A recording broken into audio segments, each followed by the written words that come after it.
نحمده ونصلي على رسوله الكريم اما بعد فاعوذ بالله من الشيطان الرجيم بسم الله الرحمن الرحيم رب اشرح لي صدري ويسر لي امري واحلل عقدة من لساني يفقهوا قولي۔ السلام علیکم ورحمۃ اللہ وبرکاتہ۔ ناظرین، پروگرام دعا کیجیے کے ساتھ آپ کی خدمت میں حاضر ہے۔ آج ہم انشاءاللہ آپ کے ساتھ نماز کی دعاؤں کے بارے میں گفتگو کریں گے۔ نماز اللہ سبحانہ وتعالی کی عبادت کا بہترین طریقہ ہے۔ نماز میں انسان اللہ کا ذکر بھی کرتا ہے، اللہ سے دعائیں بھی کرتا ہے، اللہ سبحانہ وتعالی کے سامنے عاجزی اور انکساری کا اظہار بھی کرتا ہے، رکوع اور سجدہ بھی کرتا ہے، اور اپنی حاجات بھی اللہ تعالی کے سامنے پیش کرتا ہے۔ حقیقت یہ ہے کہ کائنات کی ساری چیزیں اللہ تعالی کے آگے جھکی ہوئی ہیں، اس لیے انسان کے لیے بھی یہی بہترین ہے کہ وہ بھی اللہ تعالی کے آگے جھک جائے، اور اس لیے بھی جھک جائے کہ نماز ایک فرض عبادت ہے۔ قرآن مجید میں اللہ تعالیٰ فرماتے ہیں، اور انہیں اس کے سوا حکم نہیں دیا گیا کہ وہ اللہ کی عبادت کریں، اس حال میں کہ اس کے لیے دین کو خالص کرنے والے، ایک طرف ہونے والے، اور نماز قائم کریں اور زکوٰۃ دیں، اور یہی مضبوط ملت کا دین ہے۔ یعنی اصل دین یہی ہے کہ انسان کے اندر اخلاص ہو، انسان اپنے دل کو اللہ تعالی کی طرف راغب کرے، اپنے باقی اعضاء کو نماز کی صورت میں اور اپنے مال کو یعنی بدنی اور مالی عبادات اللہ سبحانہ وتعالی ہی کے لیے خالص کر لے۔ پھر اسلام کا دوسرا بڑا رکن ہے نماز۔ اسلام کی بنیاد 5 چیزوں پر ہے، جن میں سب سے پہلے توحید ہے، اور پھر دوسرا ذکر نماز کا آتا ہے۔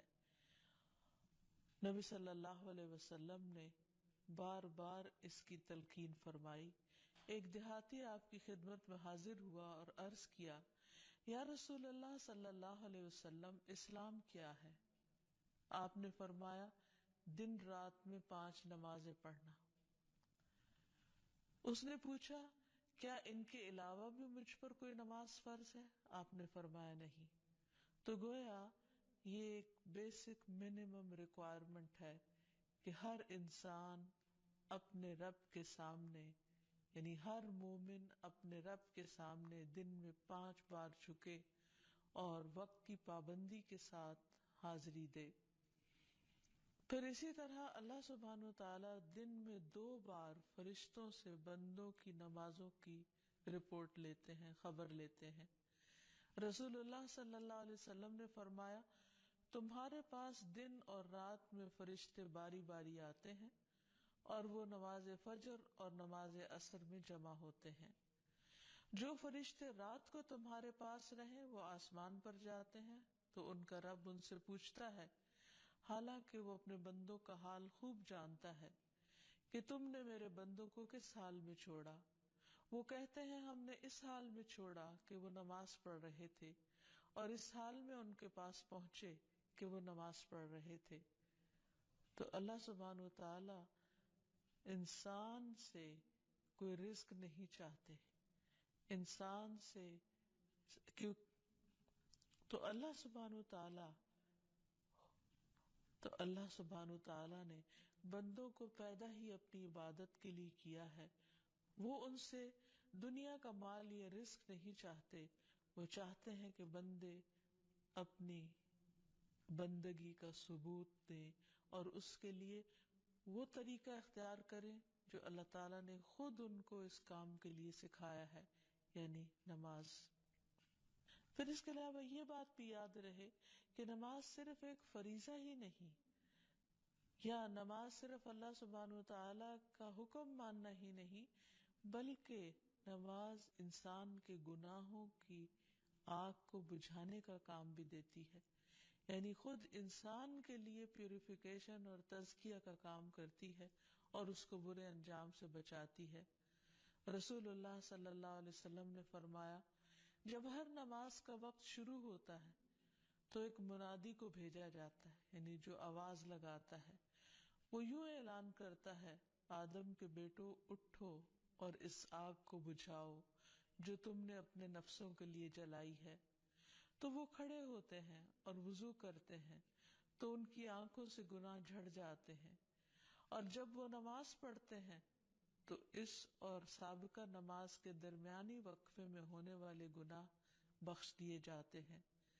پھر وہ لوگ گناہ کر کے آگ جلاتے ہیں۔ جو ہی ظہر کی نماز کا وقت ہوتا ہے تو اعلان کرنے والا اعلان کرتا ہے، بنو آدم اٹھو اور اس آگ کو بجھاؤ جو تم نے اپنے نفسوں کے لیے جلائی ہے۔ اور یہ اعلان سن کر وہ کھڑے ہوتے ہیں، وضو کرتے ہیں، نماز پڑھتے ہیں تو اس نماز اور سابقہ نماز کے مابین ہونے والے گناہ بخش دیے جاتے ہیں، اور اسی طرح باقی تمام نمازوں کے وقت بھی ایسا ہی ہوتا ہے۔ پھر یہ بھی یاد رہے کہ قیامت کے دن انسان سے سب سے پہلا سوال نماز کے بارے میں ہوگا۔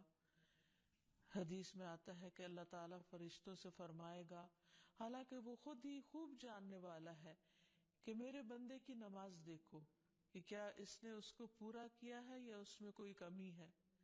چنانچہ اگر وہ کامل ہوئی تو پوری کی پوری لکھ دی جائے گی، اور اگر اس میں کوئی کمی ہوگی تو اللہ تعالیٰ فرمائے گا، دیکھو کیا میرے بندے کی کچھ نوافل بھی ہیں، یعنی فرض کی کمی نوافل سے پوری کی جائے گی۔ اگر نفل ہوں گے تو اللہ تعالیٰ فرمائے گا، میرے بندے کے فرضوں کو اس کے نفلوں سے پورا کر دو۔ پھر اسی انداز سے دیگر اعمال لیے جائیں گے۔ پھر اسی طرح یہ ہے کہ باقی اعمال کی درستگی کا انحصار بھی نماز کی درستگی پر ہے، کیونکہ نماز میں انسان دراصل اللہ سبحانہ وتعالیٰ کے حضور حاضر ہوتا ہے اور اس بات کا وعدہ کرتا ہے کہ ایاک نعبد، صرف تیری ہی ہم عبادت کرتے ہیں۔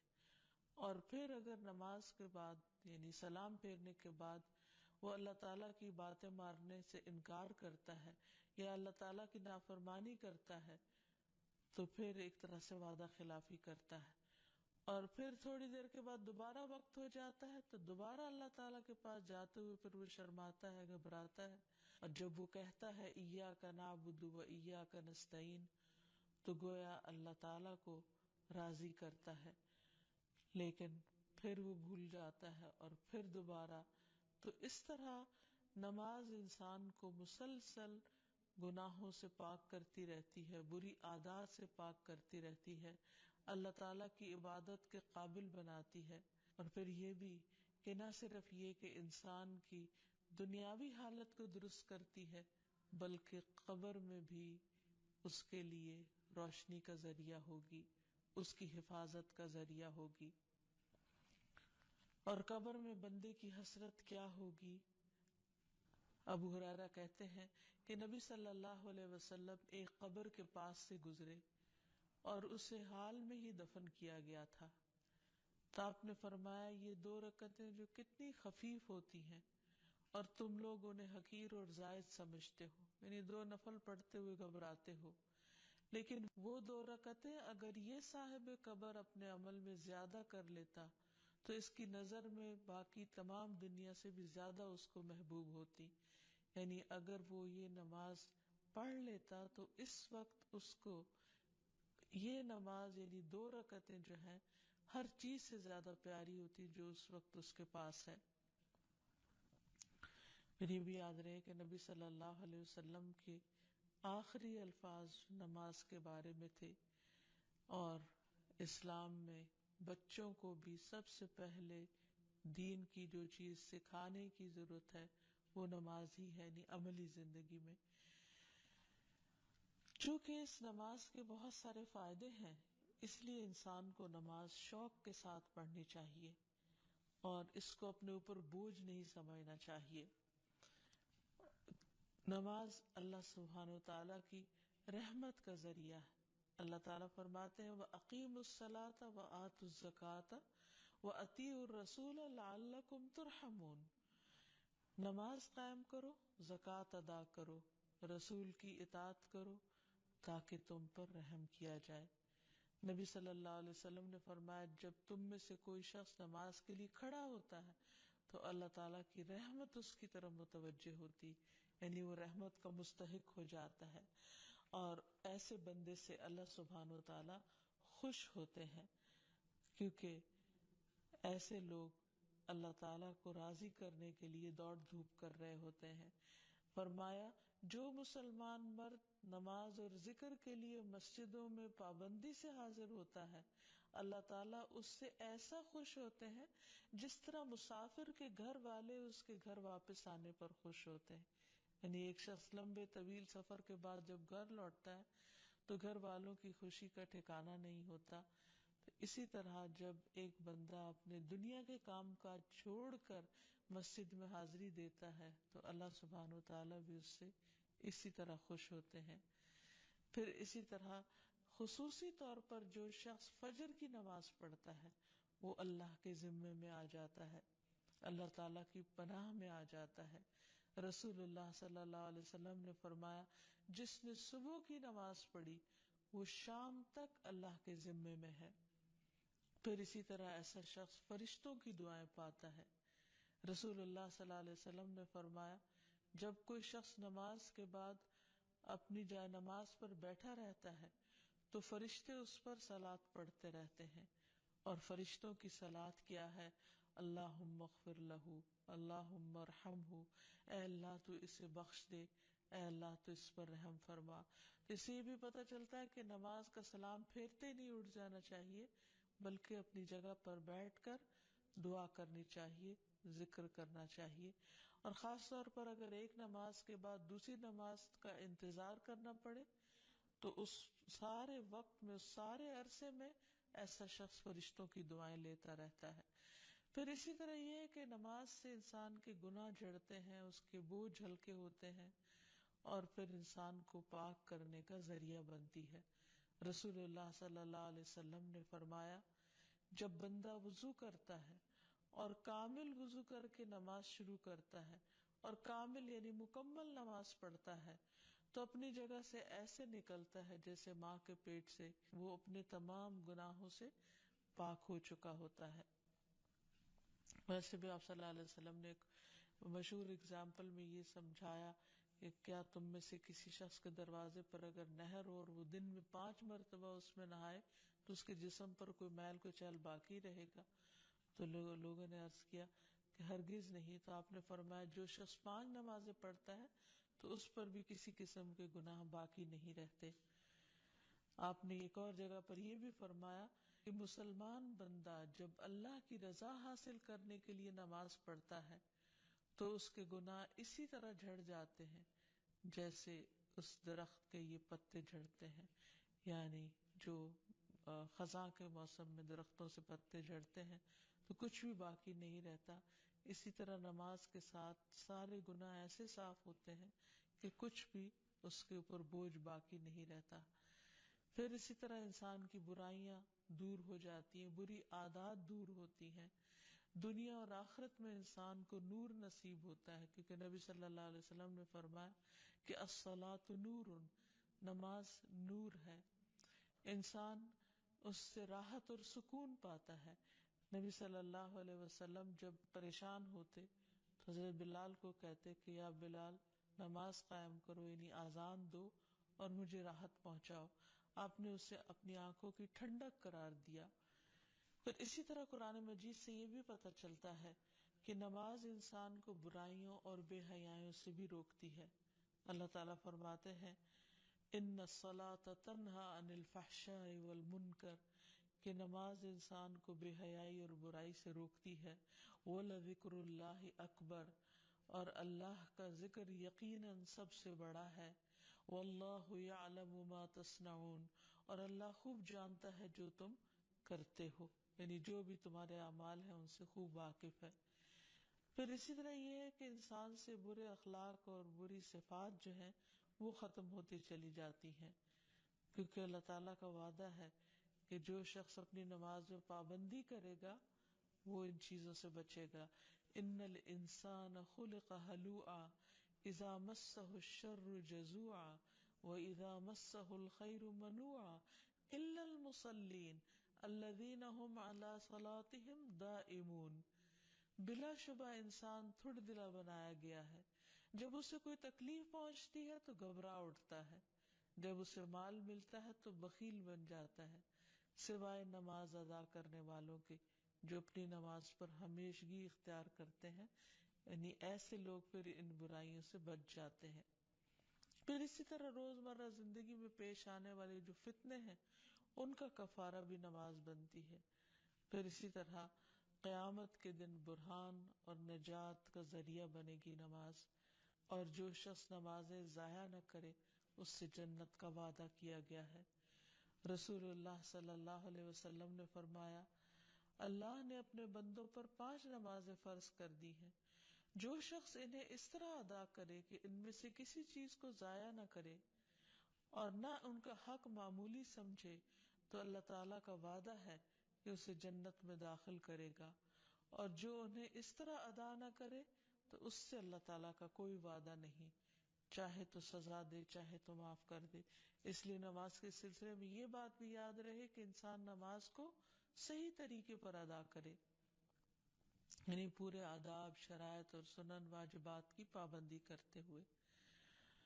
اور اگر انسان نماز کی طرف راغب نہیں ہوتا تو اس سے انسان کا بہت بڑا نقصان ہو جاتا ہے. اللہ سبحانہ وتعالیٰ قرآن مجید میں فرماتے ہیں وَأَقِيمُوا الصَّلَاةَ وَلَا تَكُونُوا مِنَ الْمُشْرِكِينَ، نماز قائم کرو اور مشرکین میں سے نہ ہو جاؤ. یعنی نماز جو ہے وہ انسان کی توحید کی علامت ہے، انسان کے ایمان کی گواہی ہے. نبی صلی اللہ علیہ وسلم نے فرمایا انسان اور اس کے کفر اور شرک کے درمیان فرق نماز سے ہوتا ہے، یعنی نماز کا چھوڑنا جو ہے وہ اس فرق کو ختم کر دیتا ہے. پھر اسی طرح منافقین جو تھے ان پر نماز بہت بھاری تھی، تو یہ نفاق کی علامتوں میں سے ہے کہ انسان نمازوں میں سستی کرے. قرآن مجید میں آتا ہے وَلَا يَأْتُونَ الصَّلَاةَ إِلَّا وَهُمْ كُسَالَىٰ، کہ وہ نماز نہیں پڑھتے مگر سستی کے مارے، یعنی بہت بوجھل سمجھ کے اور بہت مصیبت سمجھ کر اس کو ادا کرتے ہیں، شوق سے نماز کی طرف نہیں آتے. پھر آپ نے یہ بھی فرمایا کہ جس نے نماز ترک کر دی، چھوڑ دی، اس کا کوئی دین نہیں، یعنی یہ دیندار ہونے کی علامت ہے. پھر اسی طرح آپ نے فرمایا کہ اس شخص کا کوئی ایمان نہیں جس نے نماز ادا نہیں کی. پھر اسی طرح یہ ہے کہ ایسے شخص سے اللہ تعالیٰ کی ذمہ داری ختم ہو جاتی ہے، یعنی حفاظت ختم ہو جاتی ہے. اور ایک نماز کا چھوڑنا بھی بہت بڑا نقصان ہے. آپ نے فرمایا جس کی عصر کی نماز فوت ہو گئی گویا اس کا مال اور اولاد فنا ہو گیا. یعنی اتنے بڑے بڑے نقصان انسان کرتا ہے جب نماز چھوڑتا ہے. پھر اسی طرح بے نمازی انسان کے لیے موت کی سختیوں کا بھی ذکر ہے. فرمایا وَالْتَفَّتِ السَّاقُ بِالسَّاقِ إِلَىٰ رَبِّكَ يَوْمَئِذٍ الْمَسَاقُ فَلَا صَدَّقَ وَلَا صَلَّىٰ وَلَٰكِنْ كَذَّبَ وَتَوَلَّىٰ. اور پنڈلی پنڈلی کے ساتھ لپٹ جائے گی، اس دن تیرے رب ہی کی طرف روانگی ہے، سو اس نے نہ تصدیق کی اور نہ نماز ادا کی، لیکن اس نے جھٹلایا اور منہ پھیرا. یعنی یہ موت کے دن کا منظر ہے کہ اس وقت انسان کی حالت کیا ہوگی اگر وہ دنیا میں اللہ کی عبادت نہیں کرتا اور نماز نہیں پڑھتا. اسی طرح نماز سے غافل جو ہے اس کے لیے قبر میں بھی سزا بتائی گئی.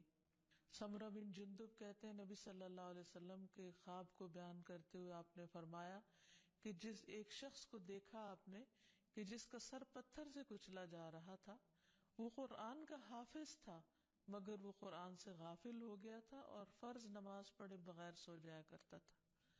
یعنی ایون اگر کسی نے قرآن مجید حفظ کر رکھا ہے تو وہ بھی فائدہ نہیں دے گا جب تک کہ انسان نماز کی پابندی نہ کرے. پھر اسی طرح قرآن مجید میں ان لوگوں کے لیے بھی وعید ہے جو نمازوں کو ضائع کر دیتے ہیں.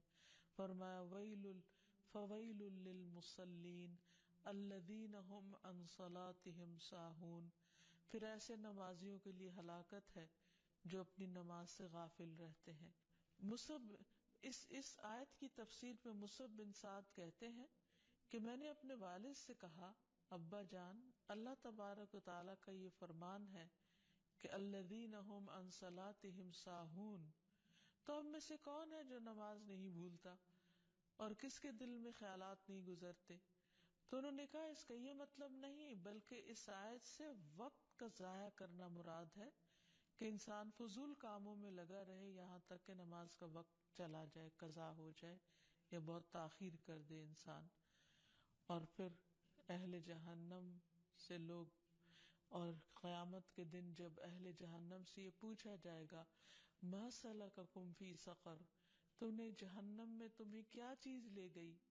قالوا لم نک من المصلین، تو وہ کہیں گے کہ ہم نماز پڑھنے والوں میں سے نہ تھے، ولم نک نطعم المسکین، اور ہم مسکین کو کھانا نہیں کھلاتے تھے، وکنا نخوض مع الخائضین، اور ہم بحثیں کرنے والوں کے ساتھ مل کر بحثیں کیا کرتے تھے۔ دین کو ہم نے صرف بحث مباحثے کی چیز بنا رکھا تھا، عمل کی نہیں، ایمان کی نہیں۔ تو اس لیے بہت ضروری ہے کہ انسان نمازوں کی پابندی کرے اور درست طریقے پر ان کو پڑھے، لیکن اگر کسی وجہ سے غفلت ہو رہی ہو یا انسان کا دل نہ چاہتا ہو یا اس کے لیے بوجھل ہو رہی ہو، تو انسان اللہ تعالیٰ سے دعا مانگے کہ اللہ تعالیٰ مجھے خشوع و خضوع والی نماز نصیب فرما، کیونکہ اللہ تعالیٰ کا وعدہ ہے قد افلح المؤمنون الذین هم فی صلاتهم خاشعون، یقیناً فلاح پا گئے وہ مومن جو اپنی نمازوں میں خشوع اختیار کرتے ہیں۔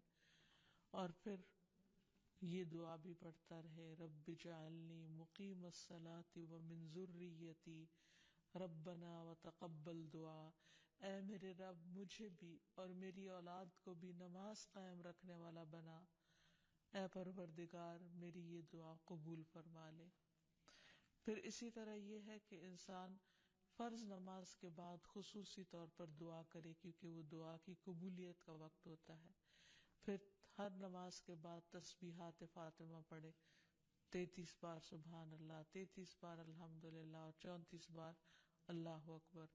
پھر معوذات یعنی سورۃ الاخلاص، سورۃ الفلق، سورۃ الناس پڑھے، پھر آیت الکرسی پڑھے، پھر نبی صلی اللہ علیہ وسلم کی سکھائی ہوئی دعائیں، اللہم انت السلام ومنک السلام تبارکت یا ذا الجلال والاکرام، اے اللہ تو سراپا سلامتی ہے، تجھی سے سلامتی حاصل ہوتی ہے، تو بڑی برکتوں والا ہے، اے جلال اور اکرام والے۔ پھر اس کے بعد رب اعنی علی ذکرک و شکرک و حسن عبادتک، اے میرے رب اپنا ذکر کرنے، شکر کرنے اور بہترین انداز میں اپنی عبادت کرنے میں میری مدد فرما۔ پھر اللہم اغفر لی ما قدمت وما اخرت وما اسررت وما اعلنت وما اسرفت وما انت اعلم به منی، انت المقدم وانت المؤخر لا الہ الا انت، اے اللہ میرے سب گناہ اور میری سب خطائیں معاف کر دے، جو میں پہلے کر چکا اور جو میں نے بعد میں کی، جو چھپے ہوئے کی اور جو ظاہر میں کی، جو میں حد سے بڑھا رہا اور جن کے بارے میں تو مجھ سے زیادہ باخبر ہے۔ تو ہی نیکی اور خیر میں آگے کرنے والا اور پیچھے کرنے والا ہے، تیرے سوا کوئی معبود نہیں۔ پھر اسی طرح لا الہ الا اللہ وحدہ لا شریک لہ، لہ الملک ولہ الحمد وہو علی کل شیء قدیر، اللہم لا مانع لما اعطیت ولا معطی لما منعت ولا ينفع ذا الجد منک الجد، اللہ کے سوا کوئی معبود نہیں، وہ تنہا ہے، اس کا کوئی شریک نہیں، بادشاہت اسی کے لیے ہے اور اسی کے لیے تمام تعریفیں ہیں، اور وہ ہر چیز پر قدرت رکھنے والا ہے۔ اے اللہ جو کچھ تو نے دیا ہے اسے کوئی روکنے والا نہیں، اور جو کچھ تو نے روک دیا اسے کوئی دینے والا نہیں، اور کسی مالدار اور نصیب ور کو تیرے بارگاہ میں اس کا مال فائدہ نہیں پہنچا سکتا۔ پھر ایک اور دعا ہے جو نبی صلی اللہ علیہ وسلم نماز کے بعد پڑھا کرتے تھے، ہمیں بھی اس کی پابندی کرنی چاہیے۔ اللہم انی اعوذ بک من عذاب القبر، اللهم إني أعوذ بك من عذاب النار اللهم إني أعوذ بك من الفتن ما ظهر منها وما بطن اللهم إني أعوذ بك من فتنة الأعور الكذاب. اے اللہ میں عذاب قبر سے تیری پناہ میں آتا ہوں. اے اللہ میں عذاب جہنم سے تیری پناہ میں آتا ہوں. اے اللہ میں ظاہری اور باطنی فتنوں سے تیری پناہ میں آتا ہوں. اور اے اللہ میں اس کان دجال کے فتنے سے تیری پناہ میں آتا ہوں جو بہت بڑا کذاب ہوگا. تو دعا ہے کہ اللہ سبحانہ و تعالی ہمیں نماز کی حکمتوں اور فائدوں کو سمجھنے کی توفیق دے، نماز کی پابندی کی توفیق عطا فرمائے اور قبولیت والی نمازوں کی توفیق عطا فرمائے جن میں خشوع و خضوع ہو، اللہ کی یاد ہو، اور پھر نماز کے اندر اور نماز کے بعد بہترین اذکار کرنے کی توفیق عطا فرمائے. اللہ سبحانہ وتعالی ہم سب پر اپنی رحمت نازل کرے. وآخر دعوانا ان الحمد للہ رب العالمین. السلام علیکم ورحمۃ اللہ وبرکاتہ.